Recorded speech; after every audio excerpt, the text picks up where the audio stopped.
वो आरएसएस का पोसा हुआ कुत्ता है, वो हमेशा इस तरह का अनाप शनाप बयान देता है। अरे सुरेश चौहान के वो एक कॉमेडियन कह लीजिए उसको कौन पत्रकार मानता है? तलवार लेकर के कौन पत्रकारिता करता है? वो आरएसएस के पाले हुए लोग हैं। सारे के सारे जो है ब्राह्मण बैठे हुए हैं, वो अपने हिसाब से जो है योगी और मोदी खिलाफ नहीं चलते हैं। सुरेश चौहान के कह रहे हैं, सुरेश चौहान को आप जानते होंगे, सुदर्शन न्यूज वाले टीका लगा के नफरत बांटते हैं। कह रहे हैं कि यादव और यहूदी एक हैं, जो इजराइल में यहूदी हैं और यहाँ के यादव वही जाके वहाँ बसे हैं और ये तब तक लड़ते हैं जब तक जीत नहीं जाते। दरअसल मानसिकता इनकी जो है इसी हिसाब की है कि जो है हम वोट की राजनीति तो करें, वोट के लिए हिंदू बना दें, लेकिन जो है जातिगत व्यवस्थाओं में बांट के जो है इनको अलग किया जाए। मैं बताऊं, मैं जो है राजनीतिक विश्लेषक हूं और एक पार्टी का जो है राष्ट्रीय प्रवक्ता भी रहा।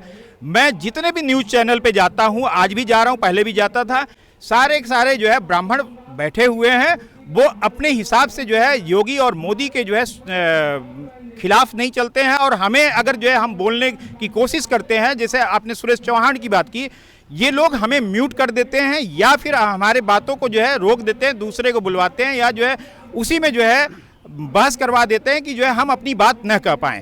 तो सरासर जो है देखा जाए तो जो है न्यायपालिका में, इसके अलावा जो है आपके जुडिशरी में और साथ में जो है आपके जो है पत्रकारिता में जो है ये सारी जगह ये लोग बैठे हुए हैं और हमें जो है दबाने की कोशिश करते हैं। आप ये बताइए, दबा तो रहे हैं, लेकिन क्या इस बात की सच्चाई क्या है? यादव यहूदी हैं?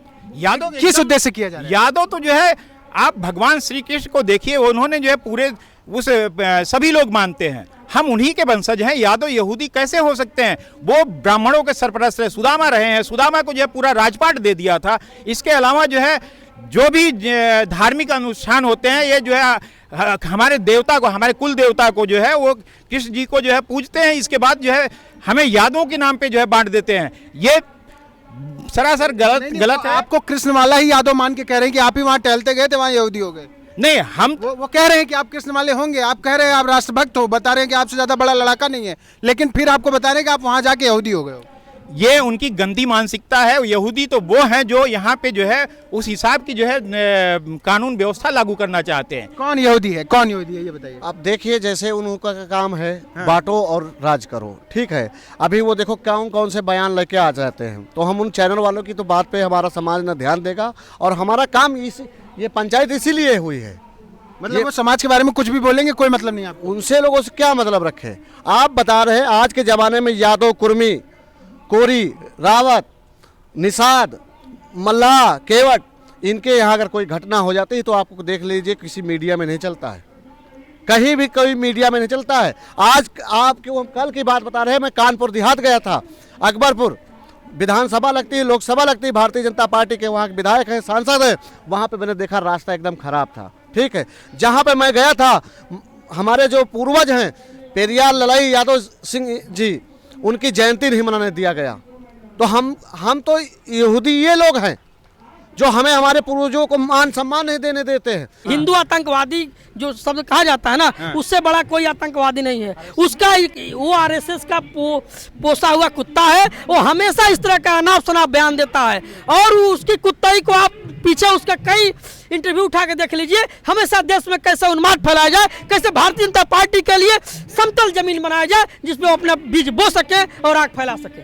क्या कह रहे थे आप, बताइए। सुरेश चौहान के पे कुछ कह रहे थे आप? अरे हम यही कहना चाहते हैं कि जब मऊ का चुनाव हम लोग जीते, तो जब भारतीय जनता पार्टी का संजय निषाद जो उनको समर्थन किए, उनसे पूछा गया कि समाजवादी पार्टी मऊ के घोसी में आगे चल रही है, तो एक कैबिनेट मंत्री का बयान कितना बेहुदा बयान आया, आप सभी मीडिया के साथी जानते होंगे। उन्होंने कहा कि अभी पाकिस्तान की पेटी खुली है, पाकिस्तान की पेटी खुली हुई है।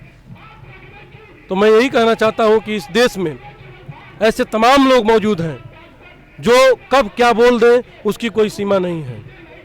नहीं, वो बाकायदा लेके कह रहे हैं कि यादव जो है राष्ट्रवादी होता है, तब तक लड़ता है जब तक जीतता नहीं, और जो यहूदी है वो यहीं से ट्रांसफर हो, बाकायदा एरो लगा के भारत से उनको यहूदी को जो है यहूदियों तक पहुंचा दिया, यादवों को जोड़ दिया उन्होंने। और बता रहे हैं कि क्रांतिकारी लोग जो वहाँ मार रहे हैं मुसलमानों को, वो सारे यादव हैं।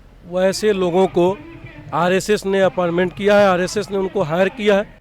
वह आरएसएस के पाले हुए लोग हैं जो हमको आपको जात के नाम पे बांटेंगे, हमको आपको धर्म के नाम पे लड़ाएंगे, हमको और आपको अगड़े पिछड़े के नाम पे लड़ाएंगे, तो ऐसे लोगों को एक न एक दिन समाज बहिष्कृत कर देगा, तिरस्कृत कर देगा। इनकी कोई हैसियत नहीं है। मेरा एक सवाल है, आप सारे लोग, क्या नाम है भैया आपका? वीर सिंह यादव। आपका क्या नाम है? पवन सिंह। आपका? रंजीत यादव। आपका? रामेंद्र यादव। आपका? देवेंद्र। आपका? राजीव यादव। इसमें जितने लोग खड़े हैं मुझे सब यादव दिख रहे हैं। MY की बात कर रहा था मैं, मुस्लिमों और यादवों की। अभी एक स्टेटमेंट आया, आपने सुना सुरेश चव्हाणके का? किसी ने सुना है? सुरेश चव्हाणके ने अपने चैनल पे बोला है कि यादव यहूदी हैं जो बाकायदा फिलिस्तीन में हमला करके मुसलमानों को मार रहे हैं। यादव बनाम मुस्लिम करने की साजिश रची जा रही है। और उत्तर प्रदेश और बिहार की राजनीति से अगर आप वाकिफ हैं तो आप अच्छे से ये बात जानते हैं कि उत्तर प्रदेश और बिहार में MY कॉम्बिनेशन पर सरकारें बनती रही हैं। क्या सच में जो वहाँ यहूदी है यहाँ यादव हैं? अरे सुरेश चव्हाणके वो एक कॉमेडियन कह लीजिए उसको कौन पत्रकार मानता है? और वो आग लगाने का काम करता है। तलवार लेकर के कौन पत्रकारिता करता है?